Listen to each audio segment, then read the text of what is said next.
Traditional ethical theories are divided into two categories.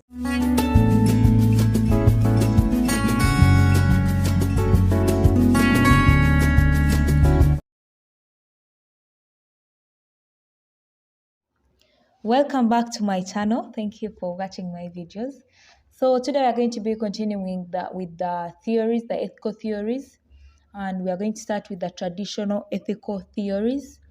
The traditional ethical theories are divided into two categories, that is the consequentialist and the non-consequentialist theories, which are also further subdivided as per this diagram. You can see the traditional theories, traditional ethical theories, and they're divided into consequentialist. And under the consequentialist theories, we have the utilitarianism, egoism, and hedonism.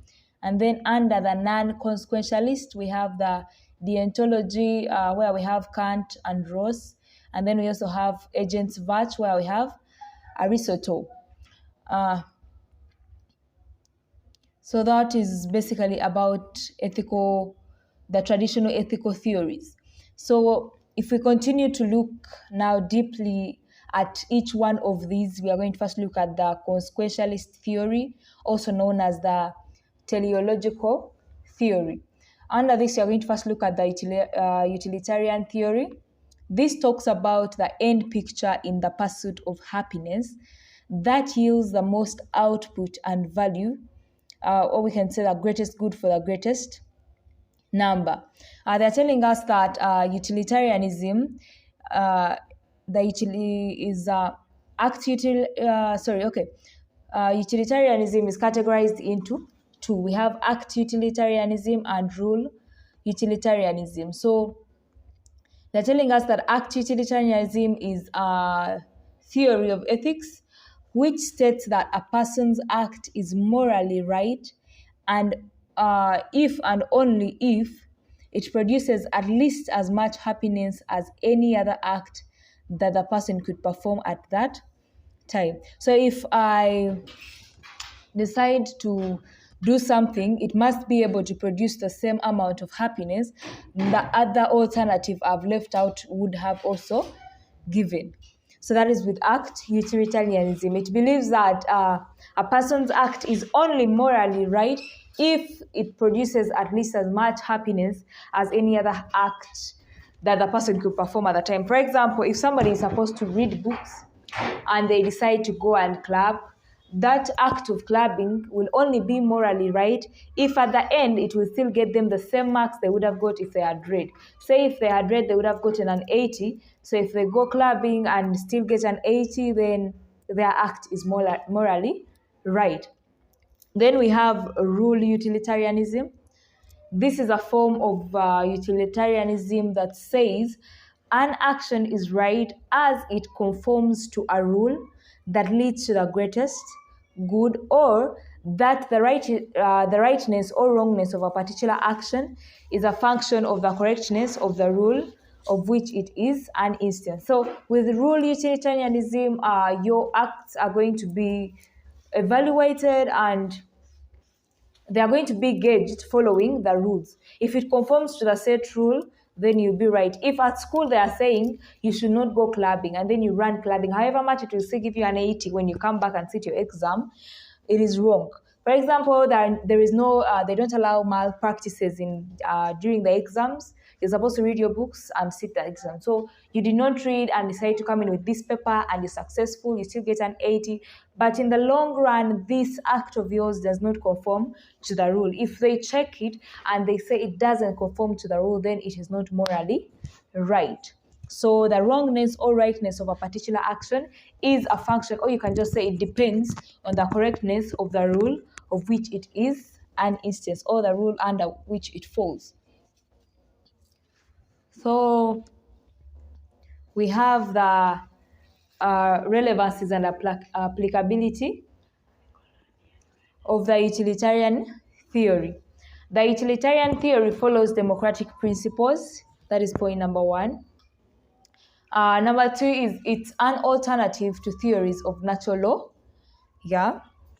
It promotes care for others, because you're supposed to follow rules like in rule utilitarianism, and if there is a rule like honesty is virtue, you're promoting care for others, you're always being honest. There is also maybe kindness, be kind to others, and these are the rules you're following. So you're promoting care for others. It avoids conflicts of interest. It also helps others become a very significant part of one's life. Then we have the criticisms. It's hard to measure satisfaction or happiness. It cannot be quantified or measured, because to them they believe in happiness. When we go back and look at this definition, they're talking about utilitarian theory talks about the end picture in pursuit of happiness, the outcome after you're pursuing happiness. So, but it looks at that outcome, the end picture in your pursuit of happiness. So the question is, how will you know you're actually happy? So to know that you have actually reached the end of what you've been pursuing. So that is why they're saying it is hard to measure satisfaction, because happiness cannot be quantified or measured. The minority suffer at the expense of the majority. That is to say, producing the greatest good for the greatest number is fine as long as you're not hurting someone you really love in the process. So remember utilitarian theory, when I come back here still, they are telling us you're pursuing happiness for the greatest good and for the greatest number. So you're going to do something that benefits the greatest number, and you're going to ignore the minority few that are actually not happy with your actions, which makes them suffer at the expense of the majority. It is also difficult to apply, since we cannot calculate all the effects for all the individuals. So next, that was the utilitarian theory. The next is the egoism theory. We have the egoism theory.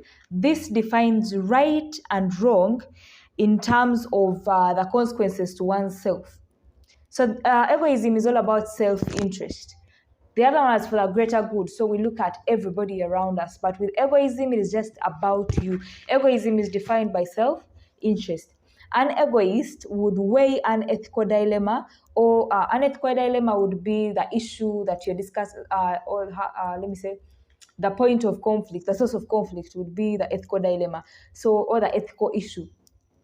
So an egoist would weigh an ethical dilemma or issue in terms of how different courses of action would affect his or her physical, mental, or emotional well-being. So with an egoist, it's all about himself. Is this action going to benefit me? Is it going to affect me? Just like you can see at the side here, they're showing us that this person does not actually care about this other greater good, but cares about only himself. So the correct moral action is the one that meets his self-interest. That is how they measure whether an action was morally right or morally wrong under the egoism theory. Did it satisfy that person's self-needs?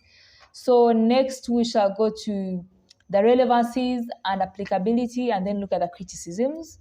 Under the relevancies, we have individual satisfaction. There is individual satisfaction.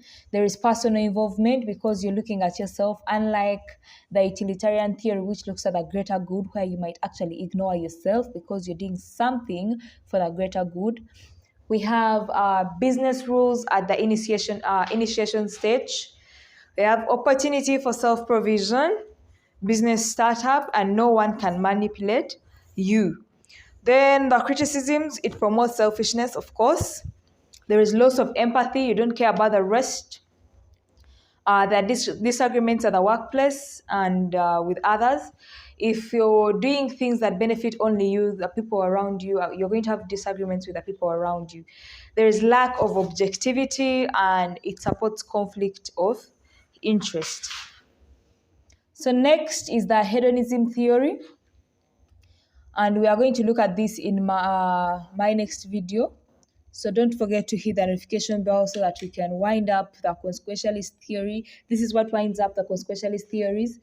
And we shall look at the non-consequentialist theories in my next